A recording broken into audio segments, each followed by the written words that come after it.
Yeyote atakayeweka obstacle mbele ya Mbosso, yoyote ambaye kwenye mziki wa Mbosso ataweka obstacle. Unajua kuna kule mtu katoa EP yako unaenda kumwekea kigingi.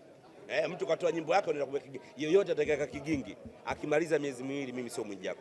Yoyote atakamweka kigingi Mbosso. Mwijaku, kwa nini unasema ametoka kwa maharamia? By the way, tunafahamu WCB wamemsogeza kwenye hatua. Hapana, hawajamsogeza. Waandishi hawajamsogeza kote. Mbosso alienda uchafuni, alikuwa mkubwa tayari. Nani alikuwa mjui Mbosso? Acha kuwafanya watu wadogo bwana. Huyu mwandishi vipi?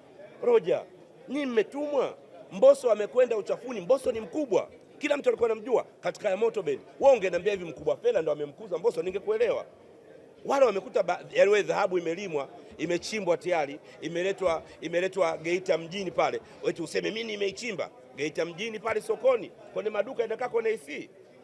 Inakuja hapa. Yaani wamekuta, wangeikuta ipo chini kama Mkubwa Fella alipopambana nao. Pale ndio tungesema wamepambana. Wao wameenda kuchukua matunda ya Mbosso, wamenufaika.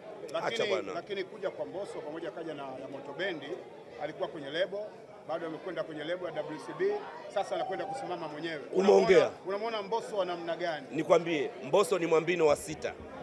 Yaani Mbosso ulete mwambino 6.